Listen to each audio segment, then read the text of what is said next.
Beberapa waktu lalu, Partai Demokrat pernah membantah keras tudingan relawan Jokowi jika mereka berada di balik isu ijazah palsu.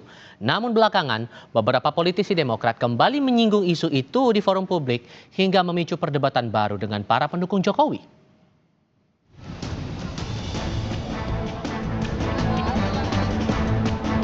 Hakim MK dituduh ijazah palsu.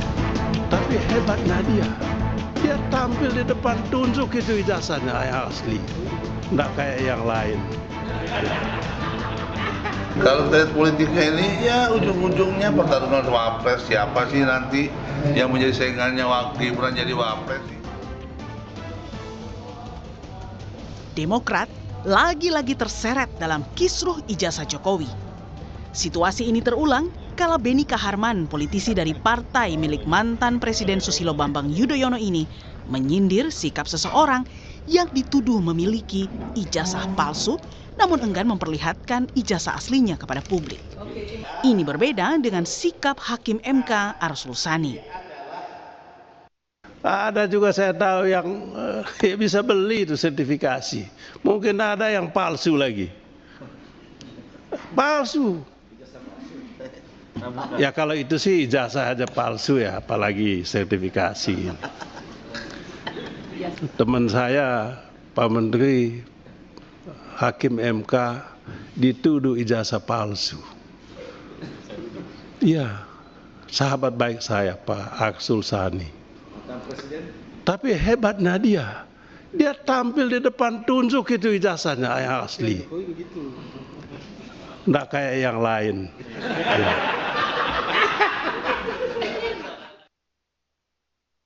Tangkap teroris! Tangkap teroris! Pernyataan Beni ini disikapi relawan Jokowi sebagai sebuah tanda tanya besar. Apakah Demokrat memang berada bersama kubu Roy CS yang konsisten menyerang mantan Presiden Jokowi? Saudara-saudara kita relawan. Apa sih bedanya antara isu ijazah atau kasus ijazah Pak Jokowi dengan Arsul Sani? Jadi Arsul Sani tidak ada orang-orang seperti Roy Suryo dan kawan-kawan ini yang konsisten membenci Pak Jokowi. Tidak ada sekonsisten ini, saya nggak tahu nih. Pak Beni dan Pak Sarif ini masuk aliansi para pembenci ini, saya nggak tahu. Apakah karena itu memberikan komen seperti itu, saya nggak tahu. Namun, tudingan upaya mendowngrade nama besar Jokowi melalui kasus ijazah dibantah anggota Majelis Tinggi Demokrat Syarif Hasan. Menurut Syarif, justru di era Presiden Jokowi, Partai Demokrat pernah mengalami upaya perebutan paksa oleh mantan Kepala Staf Presiden Muldoko yang diyakini diketahui Jokowi. Kami tidak pernah memikirkan sejauh itu, bahkan sebaliknya berdasarkan historis, justru kami yang sering menjadi korban daripada kebijakan-kebijakan pemerintahan yang lalu. Kami pernah dibegal, ya. Dan itu yang membegal kami itu ada orang pertama, orang ring satunya Pak Presiden pada saat itu. Dan kami berkeyakinan apa yang dilakukan oleh KSP pada saat itu tidak mungkin tanpa sepengetahuan Presiden. Namun jauh sebelum sindiran Beni Kaharman soal ijazah palsu, tudingan ada orang besar di balik kisruh ijazah pernah diungkapkan relawan Jokowi dari Peradi Bersatu. Kala itu pertama kalinya nama Partai Biru dituding sebagai dalang di balik aksi Roy Suryo CS. Ya, seluruh Indonesia sudah melihat tampilan saya hari ini, saya berbaju apa gitu, ya kan?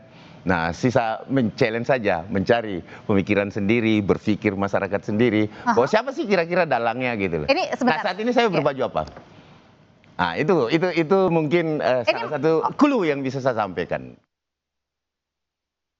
Tudingan relawan Jokowi ini pun seakan terkonfirmasi dari pernyataan Jokowi. Kala itu, Jokowi yakin ada orang besar yang mengorkestrasi isu ijazah dan pemakzulan anaknya, Wapres Gibran. Ada agenda besar politik dalam tuduhan ijazah palsu maupun pemakzulan. Artinya memang ada Orang besar semua udah tahu lah. Ya, kasih. Sejak laporan pencemaran nama baik Jokowi berproses di Polda Metro Jaya, ke-8 tersangka termasuk Roy Suryo CS kini berstatus dicekal ke luar negeri. Dalam tahap ini, 2 orang di lingkaran Demokrat, yakni Denny Indrayana dan Amir Syamsuddin, kini bertindak sebagai kuasa hukum bagi Roy Suryo. Tim Liputan Kompas TV.